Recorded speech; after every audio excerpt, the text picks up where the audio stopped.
ಚಿಕ್ಕಮಗಳೂರು ಜಿಲ್ಲೆಯ ಕೊಪ್ಪ ತಾಲೂಕಿನ ಕೊಗ್ರೆ ಗ್ರಾಮದಿಂದ ಸಿಗ್ತಾ ಇದೆ ನಮಗೆ. ಪ್ರತಿನಿತ್ಯ ಬಸರಿಕಟ್ಟೆ ಗ್ರಾಮಕ್ಕೆ ಶಾಲೆಗೆ ಹೋಗಿ ಈ ಸಂತ್ರಸ್ತ ಶಿಕ್ಷಕಿ ಬರ್ತಾ ಇದ್ರಂತೆ. ಈ ವೇಳೆ 4-5 ಯುವಕರ ಗುಂಪು ರಸ್ತೆ ಮಧ್ಯೆ ಶಿಕ್ಷಕಿಯನ್ನು ಅಡ್ಡಗಟ್ಟಿ ಶಿಕ್ಷಕಿ ಮೇಲೆ ದೌರ್ಜನ್ಯ ಎಸಗಿದ್ದಾರಂತೆ. ಆಕೆಯನ್ನು ಅಡಿಕೆ ಮರಕ್ಕೆ ಕಟ್ಟಿ ವಿವಸ್ತ್ರಗೊಳಿಸಿ ಅತ್ಯಾಚಾರ ಮಾಡೋಕೆ ಯತ್ನಿಸಿದ್ದಾರೆ. ಆಕೆ ಕೂಗ್ಕೊಂಡಾಗ ಆಕೆಯ ಬಾಯಿಗೆ ಮಣ್ಣು ತುಂಬಿ ವಿಕೃತಿ ಮೆರೆದಿದ್ದಾರೆ.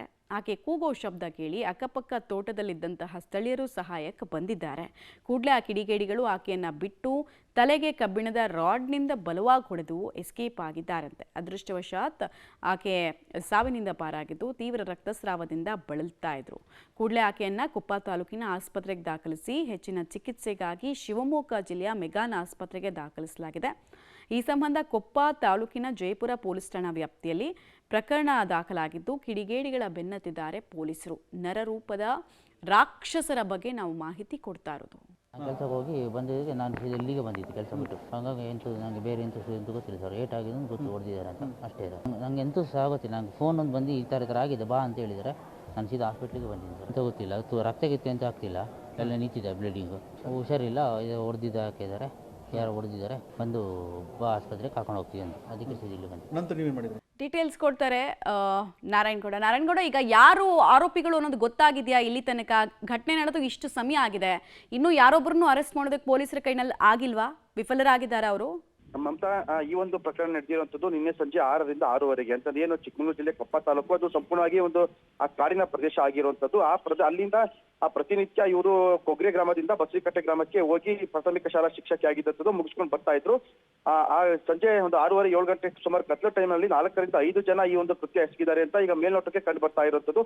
ಆದ್ರೆ ಆಕೆ ತುಂಬಾ ನಿತ್ರಾಣಗೊಂಡಿರೋದ್ರಿಂದ ಆಕೆ ಕೂಡ ಇನ್ನು ಯಾವುದೇ ರೀತಿಯಾದಂತಹ ಸ್ಟೇಟ್ಮೆಂಟ್ ಕೊಡಕ್ಕೆ ಒಂದು ಪೊಲೀಸರ ಒಂದು ಮಾಹಿತಿ ಪ್ರಕಾರ ಲೋಕಲ್ ಅವರು ಗೊತ್ತಿದ್ದಂತವ್ರೆ ಈ ಒಂದು ಕೆಲಸ ಮಾಡಿರೋದು ಅಂತ ಈಗ ಮೇಲ್ನೋಟಕ್ಕೆ ಕಂಡು ಬರ್ತಿರುವಂತದ್ದು.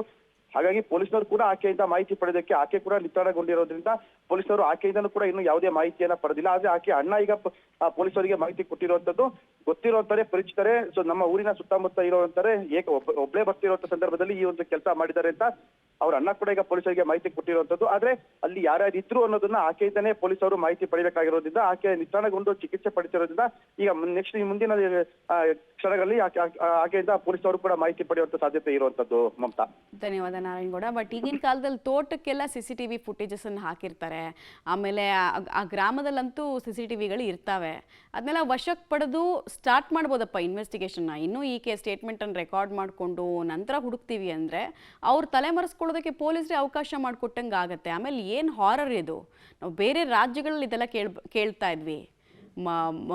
ತಲೆಗೆ ರಾಡಿಂದ ಹೊಡೆಯೋದಂತೆ, ಬಾಯಿಗೆ ಮಣ್ಣು ಹಾಕೋದಂತೆ, ವಿವಸ್ತ್ರಗೊಳಿಸಿ ಮರಕ್ಕೆ ಕಟ್ಟು ಹಾಕೋದಂತೆ, ಅತ್ಯಾಚಾರಕ್ಕೆ ಯತ್ನಿಸೋದಂತೆ. 1-2 ಆಕೆ ಜೊತೆಗೆ ನಡೆದಿರುವಂತಹ ಅಮಾನವೀಯತೆ. ಇನ್ನೂ ಪೊಲೀಸರಿಗೆ ಯಾರನ್ನೂ ಅರೆಸ್ಟ್ ಮಾಡೋಕ್ಕಾಗಿಲ್ಲ ಅಂದರೆ ಸಂಜೆಯಿಂದ ಬೆಳಕು ಹರಿದಿದೆ. ಇನ್ನೂ ಟೈಮ್ ನೋಡಿಕೊಂಡು ಶಾಸ್ತ್ರ ಕೇಳಿಕೊಂಡು ಗಿಣಿಶಾಸ್ತ್ರದವ್ರನ್ನ ಕರೆಸಿ ಪ್ರಾಬಬ್ಲಿ ಮುಹೂರ್ತ ಎಲ್ಲ ಹುಡುಕಿಸಿ ಮಾಡ್ಬೋದು ಅನ್ಸುತ್ತೆ ಪೊಲೀಸರು ಕಾರ್ಯಾಚರಣೆನ.